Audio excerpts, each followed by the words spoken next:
Hello, Paul Bloom. Hello, Robert Wright. How are you? I I am just kind of in heaven. I gotta say, I'm very happy. Really? Let me introduce this first, and I'll explain why. So I'm Robert Wright, editor in chief of the Non-Zero Newsletter. This is the Non-Zero Podcast. You're Paul Bloom, editor in chief of the falsely modest newsletter. Small Potatoes, world famous psychologist in what is for now a sovereign nation, Canada. Enjoy hmm that while it lasts. But if you want to know, Paul, why I'm so delighted. I'm This week very we curious. saw you. I'm about. Look, I've got everybody out there on tenterhooks. Okay, you're not alone, and I'm going to let the suspense build. Frankly. Okay, now, Go ahead. um, so both Donald Trump and Elon Musk staged fairly abject surrenders this week. Let's start with Musk. Paul, nothing cheers me up quite like a headline like this. You see that? What does that say? See that? Tesla is not doing well. Drops of 71% in profits. 71%. And on the earnings call, where Musk kind of explained to his stockholders what was going on, he basically acknowledged that his whole foray into politics had been bad for Tesla. He Hard not to didn't. deny that. Well, for Musk, I mean, he's pretty good at denial. In fact, here's a good example. He says, as for why there have been protesters at Tesla showrooms, he says, as the New York Times report, that they were conducted by people who stood to lose government handouts because of his work with the Trump administration. Musk says, quote, the real reason is that those who are receiving the waste and fraud wish it to continue. Now, I don't doubt that some of these protesters, to beef up the protests, appeal to people who are worried about losing, I don't know, Medicaid or something, but it's a little deeper than that, Elon. Your problem is deeper than that. We don't like you, okay? And, I wish his surrender were being staged on more fronts than the political one. I mean, he basically said on the earnings call, I'm not going to be so involved in Doge and blah, blah, blah. It has been bad for Tesla. Uh, and sadly, the work of Doge will continue. hmm And so I would like the retreat to be more all encompassing. But I do think it would be a bad sign, like if a billionaire can just barge into the political limelight, do a couple of Heil Hitler salutes, declare himself co-president, be an even bigger asshole than our actual president, and have that succeed. And it didn't succeed. We don't like you. I do not think that Elon Musk was a bigger asshole than Donald Trump, but everything else I get. Yeah, I may have been overstating the case. It's quite a claim, isn't it? It is quite a claim. It is quite a I no, well, it's similar I when will say no, in vibe, because he doesn't read a room the way Trump does. yes. So he more often comes off just in terms of vibe as this guy you don't like, I think. Of course, I'm looking at it from the perspective of a guy who doesn't like Elon Musk, granted, but I wasn't always like that. I wasn't. Me neither. We used to be I like was a defender of this. Musk. Yeah. You know, So call it. And in fact, I still think there's a case to be made for colonizing Mars. He should get off of this Doge crap, off of X. Spend more of his time making us an interplanetary species. but I think it's all part of the Mars plan in And his I head. know. So as for Trump, he basically has implicitly acknowledged that this whole tariff thing has just been egregiously mismanaged. He's now saying, yeah, we're going to lower the tariffs on China. It's fine. We love China. Meanwhile, China is saying, I don't know. We haven't started talking. We're in no hurry. And I think maybe one reason is there was another headline in the New York Times. See all these pictures of robots, Paul, on the front page of the physical New York Times? Yes, you're doing a lot of this this video stuff. I'm very impressed. You don't want to let your subscription to the physical New York Times go to waste. And anyway, All the the poor headline is, people listening to this over podcasts. well, that's As, why I'm as about to read the headline. Go ahead. I'm old enough to remember the days of, live radio shows, Paul. Not quite actually, but I've heard some of them. Anyway, I try to keep that tradition alive and be as descriptive as possible. The headline is Army of Robots Give China Edge in Trade War. Meanwhile, on the same day, the New York Times ran a story where Elon Musk said, Our robotics program, the Optimus robot that Elon Musk is developing, may be slowed because China, in retaliating against Trump's tariffs, put limits on the export of some rare earth minerals, and I think some actual magnets already containing them. But in any event, I think China's demonstrated that it has at least as much leverage as Trump. Yeah. Trump is flailing. I love to see it. So that's why I'm happy. I am a little worried, though, that the more impotent Trump looks, the worse it will be for Prime Minister Carney in your nation as he heads into this election, right? Because he thrives on combat with Trump, the menace to the South, right? And when is the election? It's like on the 28th. Like 28th. It's like it's 4 days away. Apparently, it's so timely. Yeah.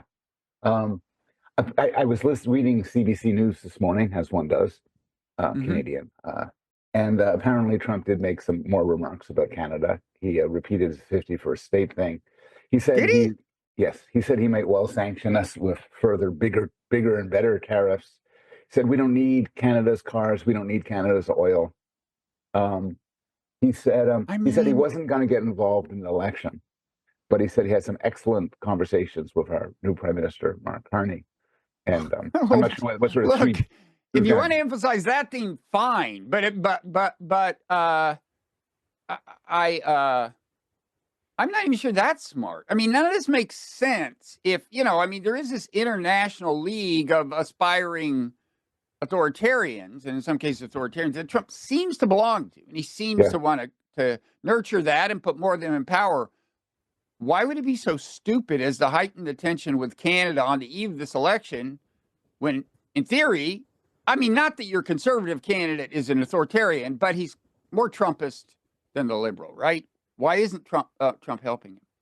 I mean, apparently Pierre Poilievre, the conservative candidate, who was several months ago, was a huge lead, like 99% in betting markets. And I'm kicking myself for not, basically ensuring my tremendous wealth by putting all my money in the betting markets. He was very much in the Trumpian mold. And then Trump became the most hated man in Canada. And then Poilievre was in a situation. And in fact, how Poilievre responded was, and this is an answer to your question, Poilievre responded by, I think, saying some somewhat negative things about Trump. And Trump, I don't know if you've absorbed this, but he's actually sometimes of a sensitive, prickly sort. So I hadn't noticed that. I hadn't noticed that. So in some press conference, I said, well, I've heard this Poilievre guy has said some bad things about our beloved president. Maybe the liberals should win. I think I could talk to them. This is what Trump said. So I don't know what Trump wants. Trump might simply want Mark Carney to win because Mark Carney has been nicer to Trump than Pierre Poilievre. But wait, that could be brilliant reverse psychology. He's making himself the enemy of the conservative so that that will endear Canadians to the conservative. This is genius. It just isn't consistent with all the other stuff Trump is doing, which doesn't seem so brilliant if his goal is to help the conservative. It's 14-dimensional chess. We're only going to... The guy is like, it's like they ask, when will superintelligence arrive? Folks, it's here. It's in the White House. Yudkowsky once said that dealing with a superintelligent AI is like asking a novice chess player, how will, Bobby Fischer beat me playing chess? He's just going to destroy you. You have no idea what's going to happen. And there we see the genius of Donald Trump. Bob, did you see the Canadian leaders debate of last week? I missed it. There was something else going on that night. I don't remember what it was, but it seemed more interesting. I guess you didn't see the French language debate the previous night. You missed them both. No, sadly, I was also engaged that evening by something I don't recall. Yeah. So the debate was very interesting. It was between the four, as these things are, between the four major leaders: the Liberals, Conservative, NDP, and Bloc Québécois. And there's two things I want to say relevant to this. One thing is, it was all about Trump. I think the first question is, how are you going to deal with Donald Trump, with the threat of Donald Trump? And Trump came out continuously in the discussions. And in some way, this is an election where we're trying to choose the guy who's best equipped to face up to Donald Trump. Nothing more complicated. The second thing I want to, and this is like a challenge to the American system, political system. There was a part towards the end of the debate where each of the participants got to choose another person and ask them a question. So all of the other three chose Mark Carney, the liberal guy, because he's the leader. He's actually favored to win a majority government. And they're all the first two questions were basically, how can you stomach lying to the Canadian people for so long? That sort of question. But the guy, Yves-François Blanchet, the Bloc Québécois guy, says, why have you not met with me? I've asked you to meet with me, and you seem to have no time for this. And this is an insult. It's an insult to Quebec, and it's an insult to our parliamentary system. The idea being a parliament tends to work, because we have more than one party, by collaboration. If it's a minority government, it's essential. You need to team up with another party. Even if it's a majority government, to get legislation through, you might have to team up. And much more so than in the States, encourages that sort of collaboration, that sort of a cognitive empathy, where you understand where your other side's coming from, you work with them, you have a common cause. You might find that the most conservative parties connecting with the Green Party or the NDP. That should be something very sweetly Canadian, very, very an advantage of parliamentary systems rather than the sort of winner-take-all system that you Yankees have. Well, there's a sense in which you guys are winner-take-all, but in which parliamentary systems are winner-take-all, because whoever is leading the country has a majority in the legislature. So they have more power, and that's one virtue of the system. Whether through coalition or through party dominance, they have the majority in the legislature. I like that part. But anyway, what was the reply to this challenging question?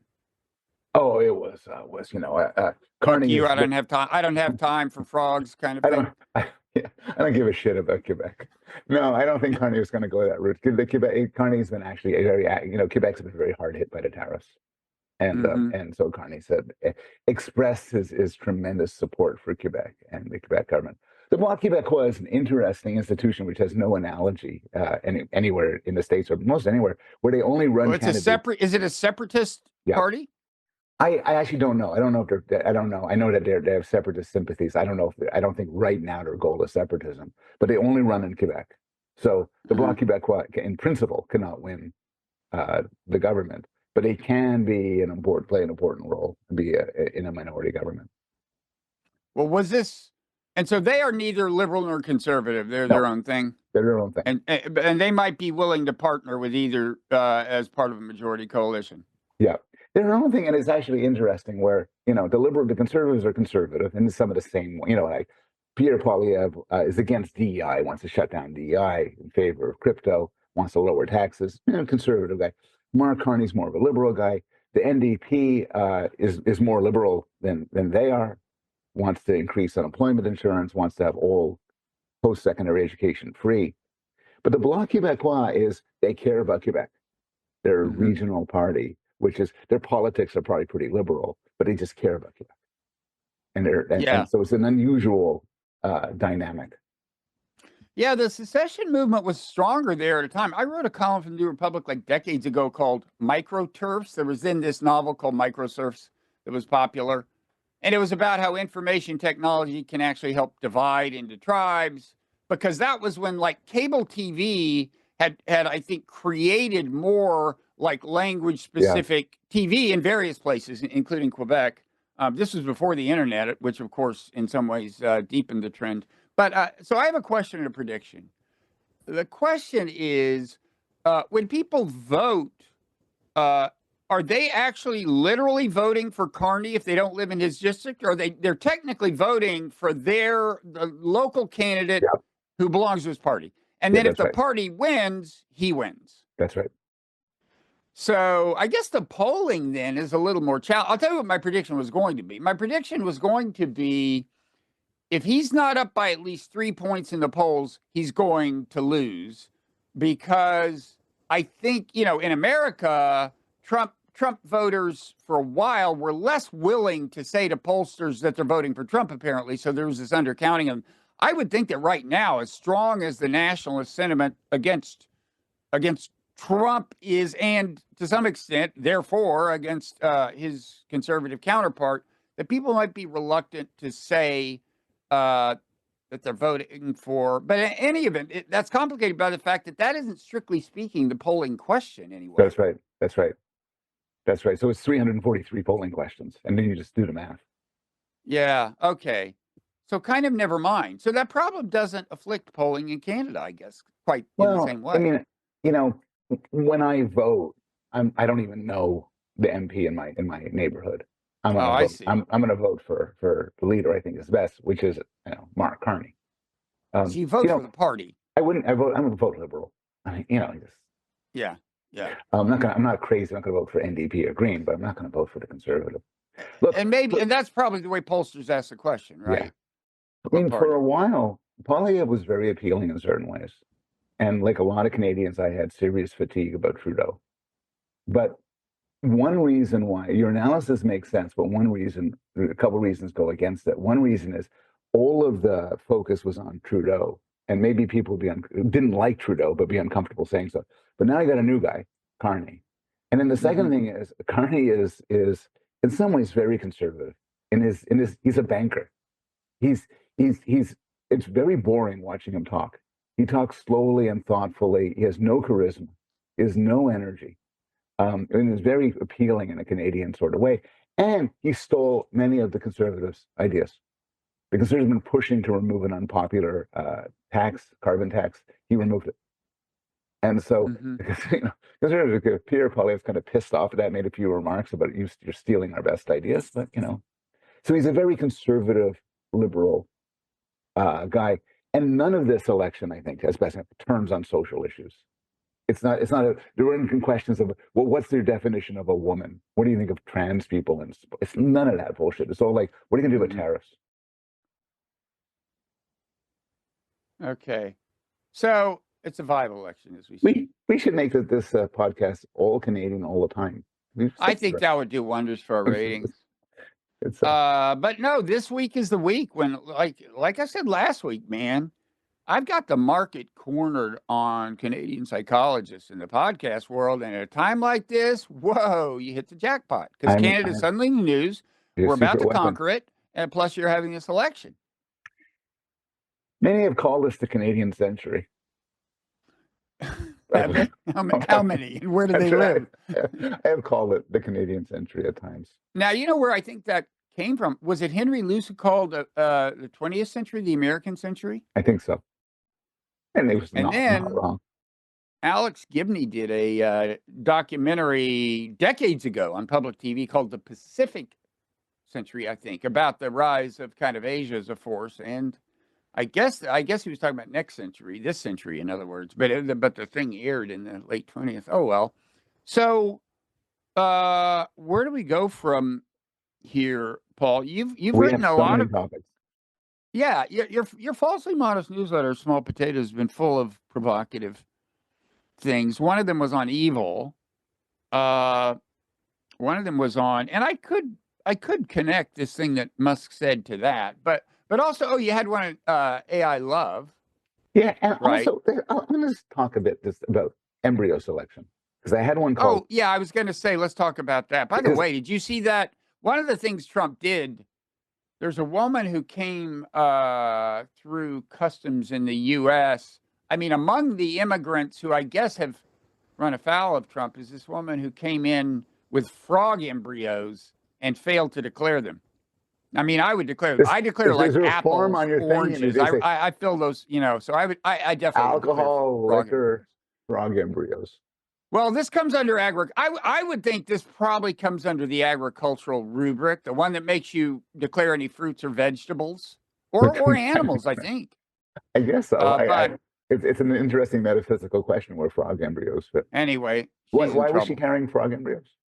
She is an actual researcher, and I think some senior person had asked her to do it.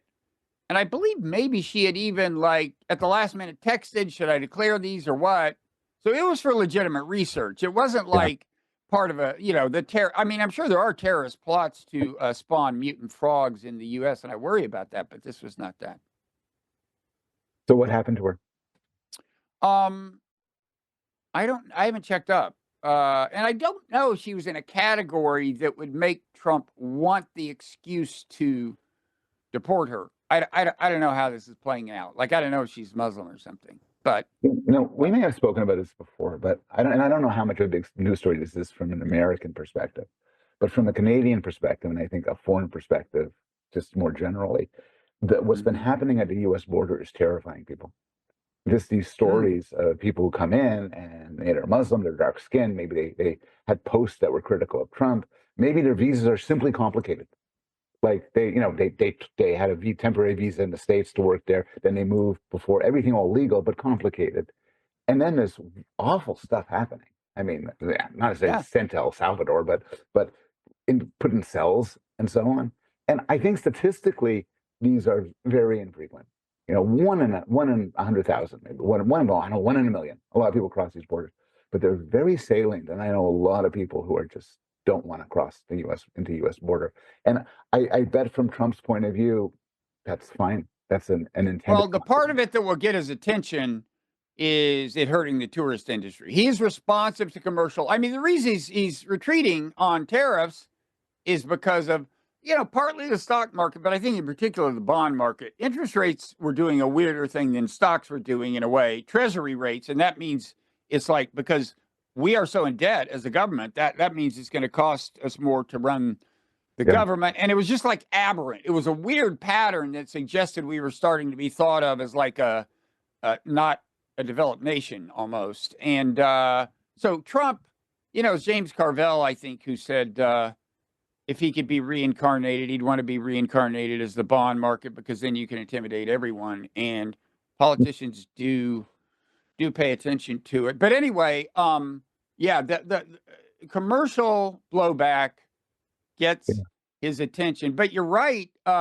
People are scared. I saw a piece today about how foreign students on campuses are asking campus newspapers to go back and delete op-eds they wrote, like 3 years ago.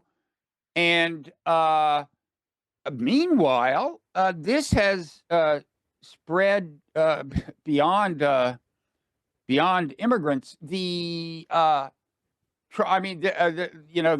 so-called war on anti-Semitism, which some people think looks more like a war on critics of Israel, but apparently, according to the thing I saw yesterday, Trump is like NIH scientists will lose their grants if they support a boycott of Israel. Now there are a bunch of most American states have now passed this kind of legislation, even though you would think it won't ultimately survive court challenge. Although I don't know what's taking so long in the court challenge front, because boycotts have been deemed a protected form of expression by the Supreme Court during the civil rights era. But that's kind of new. That's like, these are just regular American citizens.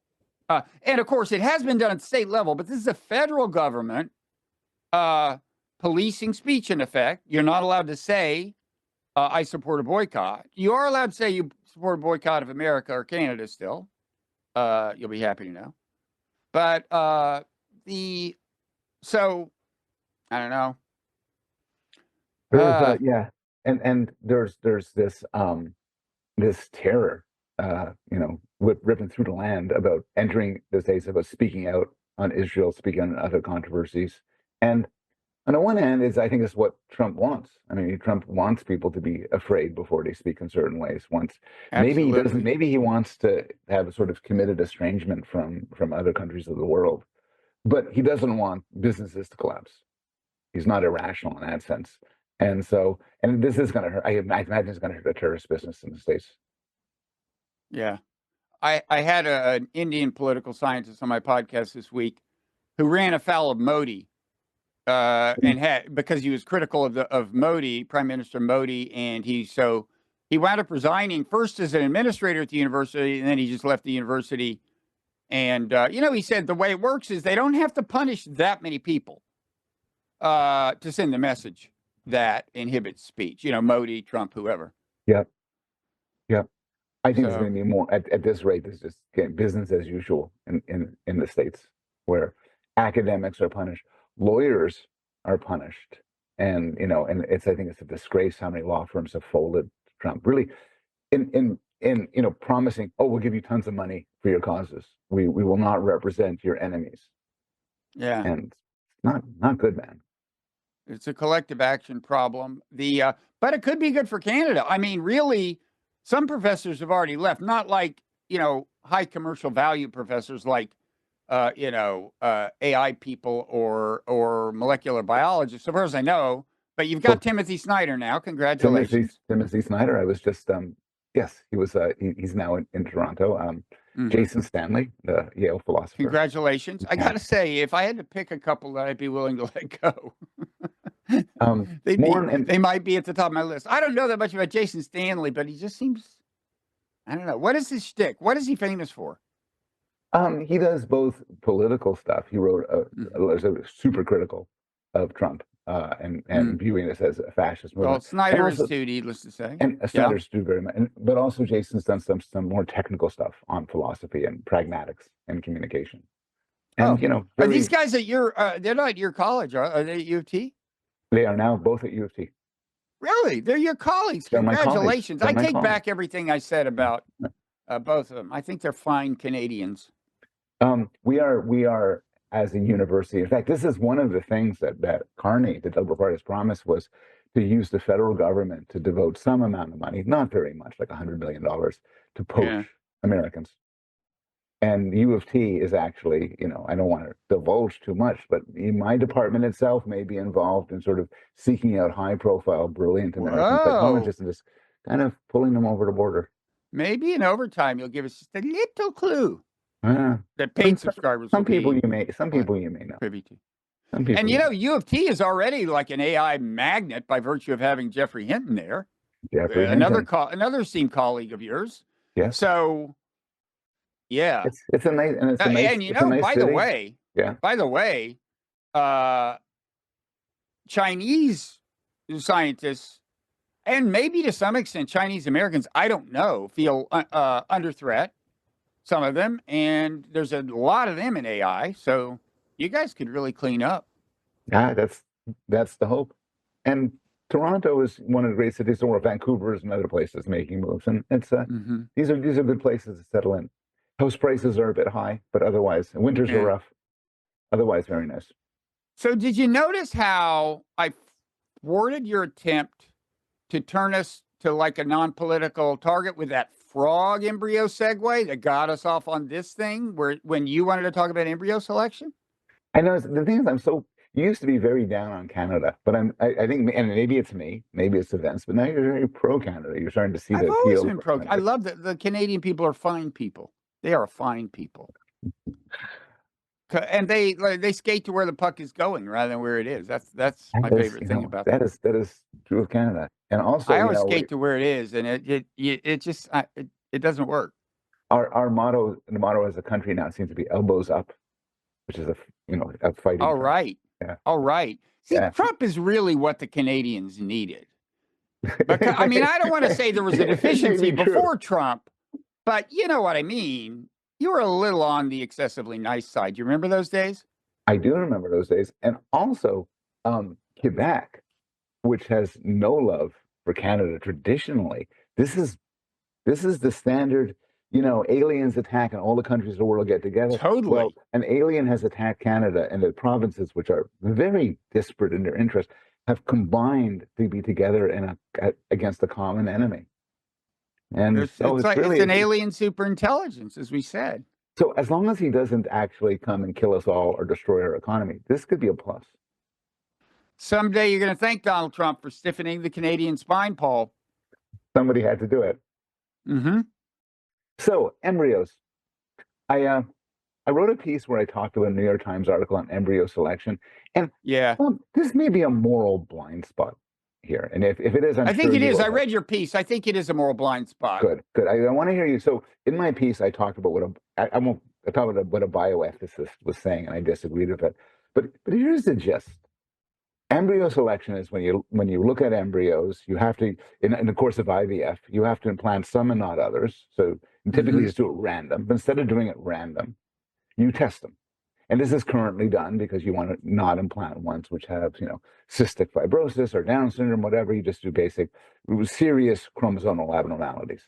There are claims that you can use more subtle, polygenetic tests to select for intelligence, kindness, low chance of getting schizophrenia, low chance of getting breast cancer, and stuff like that. I'm very skeptical about how useful these methods are right now. So this isn't just in practice. But suppose they work. I don't understand why people get so upset about the prospect. And here's how I put it, and then I'll you This weigh is it in. This is your moral blind spot. I'm not sure This it's is my moral. moral, It's just a blind spot. But go ahead and exhibit here's it. how I put it. People say, "Oh my God, rich people are going to use this to select for intelligent kids." But suppose rich people, as they do, arrange for their kids that go to good schools with small class sizes, benefit from private tutoring and all sorts of stuff, and that makes them smarter. I'm a nativist, but I think that sort of environmental thing can have a difference. How is that any different? To me, it's not different at all. So I don't see what the fuss is Yeah, about. but it is different. Go ahead. Well, one scenario, and by the way, this is a real thing. There is, I think it's, Elon Musk has used this company that does this embryo selection thing.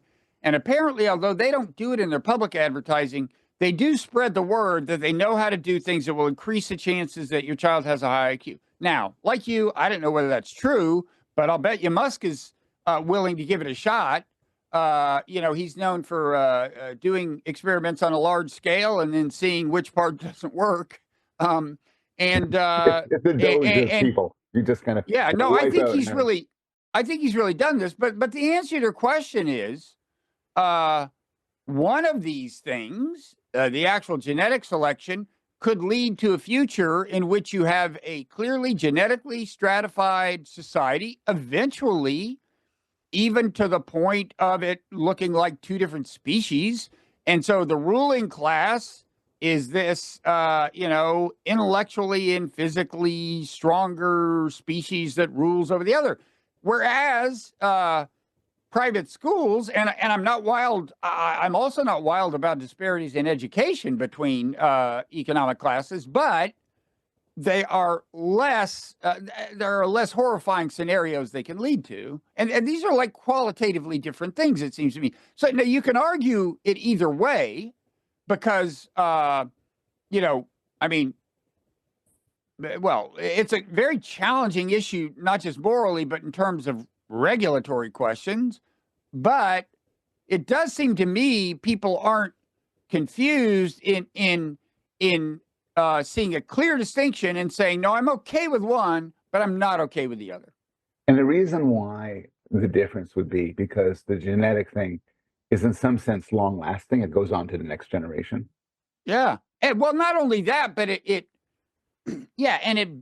will build on itself. Not only that, but we probably aren't going to have these qualitatively momentous shifts in pedagogy technique, whereas it is reasonable to expect, especially with AI starting to accelerate science as it's just about to start to do, we could, well have a scenario where, yeah, you can not just select the embryo that looks most favorable, but actually get in and edit the stuff and create a super smart person. Now, you'll have to kind of experiment to find out what deficiencies may accompany selecting for a given positive trait. But yeah, you could wind up.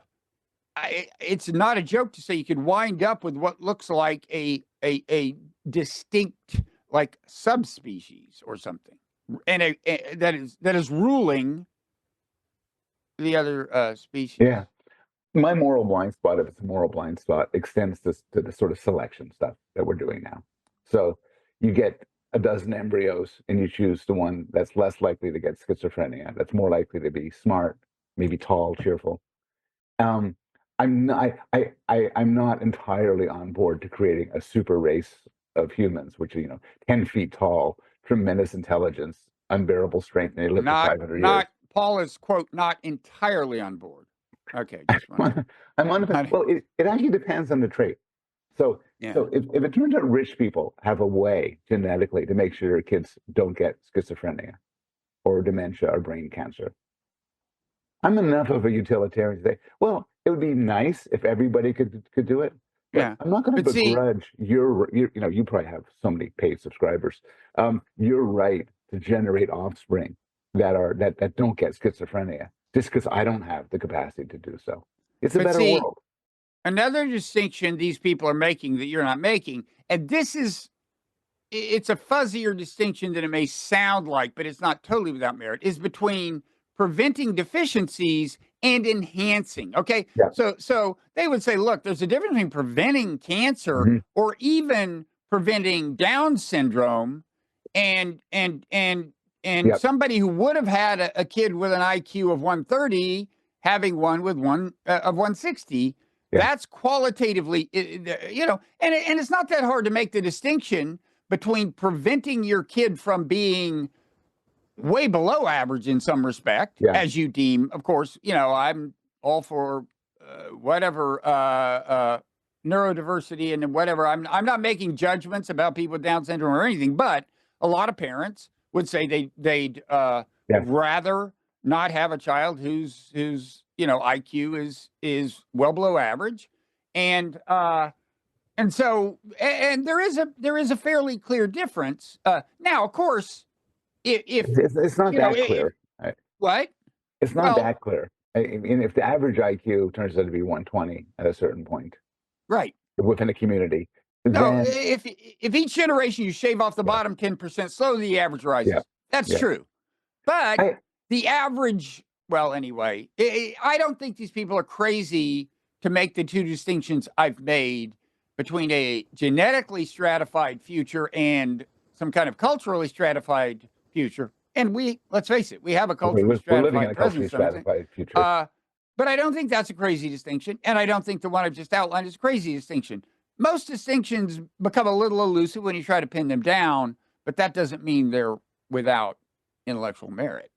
Well, there's another distinction I would make, which I really do worry about, which is sometimes individual choices, and this could happen culturally, but it also happens genetically, can have negative externalities, can make things worse as a whole. So Yep. so gender selection is an obvious choice, which is, Right. in one way, if somebody says, "Look, I really want to have a boy," I say, "Well, I don't care. Have a boy. That's good for you." And we could do that right now, of course. Hmm. But if you're in a population and 90% of people choose to have boys, that's not good for society as a whole. Um, People tend to want tall boys because boys who are tall do better in life and so on. And I might think, well, whatever. But if soon the average height for a man is 7 feet tall, then it puts pressure on everybody else to have a tall kid because you don't want to have the shortest kid, a mere 6.5 foot kid. Right. And that's not Yeah. good. It's not good to raise a race of humongously gigantic people when there's Well, tremendous. you could make the same case about to the extent that intelligence is an instrument you use to gain social status. Social status is what's the term? Anyway, it's a zero sum contest, the race for social status. And so, it's kind of a waste of resources at the societal level in a certain sense. Now, some So people would I say think you're right. I think there are you're other purposes of intelligence. But yeah. I'm just saying, to the extent that an asset is cultivated for the purpose of status pursuit or anything that is a positional good, that's the term. In other words, where its value depends entirely on its comparison with the other person's good, that's not a good use of societal resources at the societal level for everyone to be, because there's no net benefit. It's all relative. Okay, I think you're right that intelligence is a positional good. If you have a brilliant kid, your kid will do better than my kid, puts pressure on me to have a brilliant kid too. But it's not only a positional good. I No, think I agree. I it's agree. also a net positive. If I heard Well, I don't know that, about that, but it's not just positional. The no, goal ahead. I think if I heard that, I don't know, there's something going on so that the residents of California are getting a special drug that will make their kids much smarter, but I don't have access to it for my kids, I still say that's fantastic. The world's going to be better off with more smart people. There's so much evidence that intelligence is linked to all sorts of good things.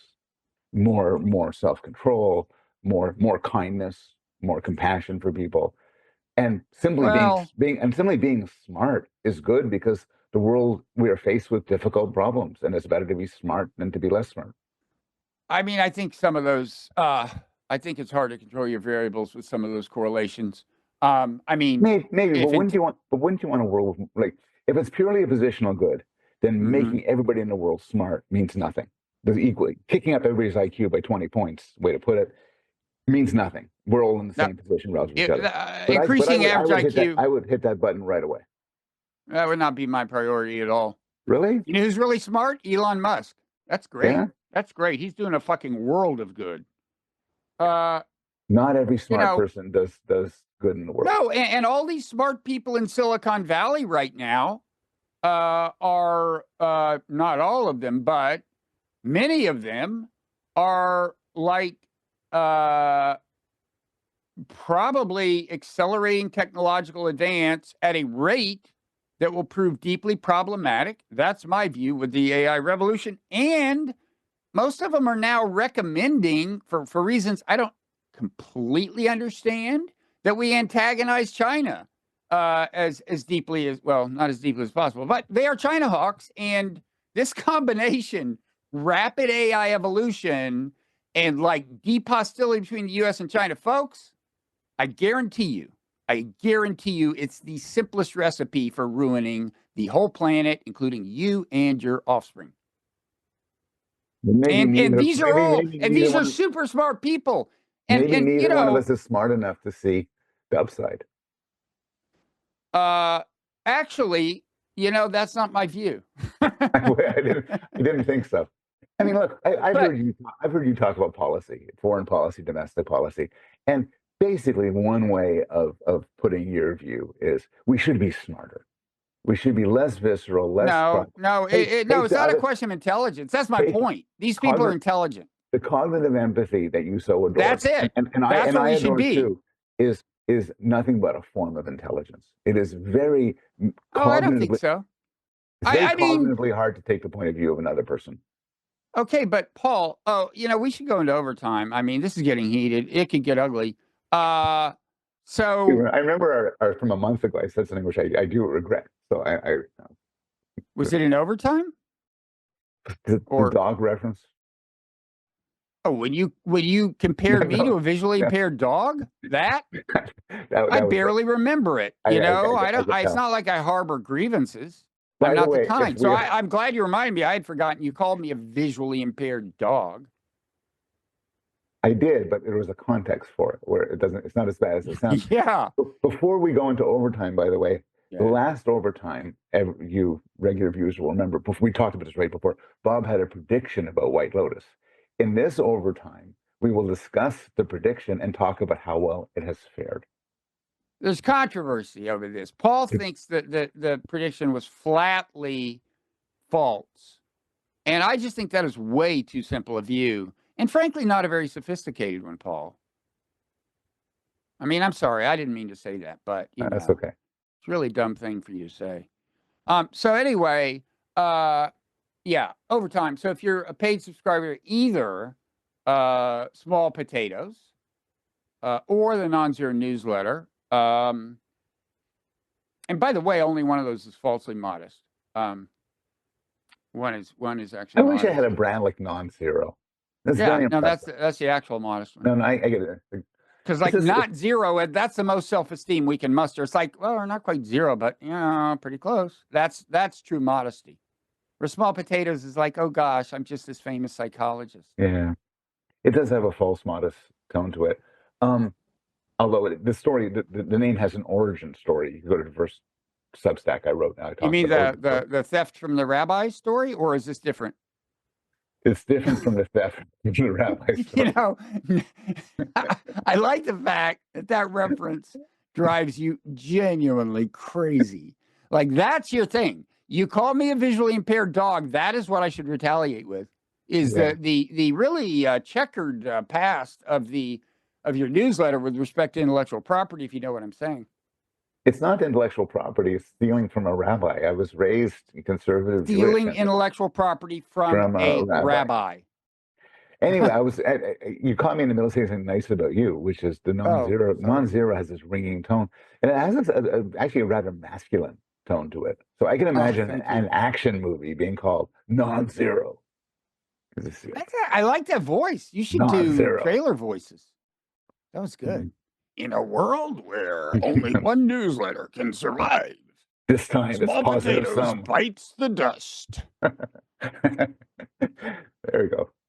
Boy, how could people not sign on for the paid version coming It's so weird. It's so weird. I mean, why don't they? You would think they would go ahead and become paid subscribers to both, just as a kind of homage. In case or one homage. of our systems goes down, they could just kind of move to the other. Yeah, yeah. It's like AT&T and T-Mobile, kind of. Yeah. Not exactly. Okay, so what else are we going to talk? We're going to talk about White the Lotus evil in general. thing. The evil thing, White Lotus, big time. Because we've now watched the whole thing. And now the incest references have become clear. Everything's clear, and I have views on White Lotus, and I want to hear yours. It's a significant cultural event. You do a Parker Posey imitation, Lorazepam. I can't. Yeah, it's a good. I like the accent. It's a kind of Southern accent that I have heard before. Some people think it's too much, but it is not. Whether sexy. things. What? It is not. It is fairly sexy. You found it sexy? I did. I was raised around Southern accents, so it's less exotic to me. Piper, no. Anyway. Well, folks, in overtime, Paul will do some more of his Parker Posey imitation, among other things. So thank you to everybody. Yeah, you can go to Non-Zero or Small Potatoes and become paid subscribers if you want to hear the rest of the frivolity. If not, thanks for listening this far. And here we go.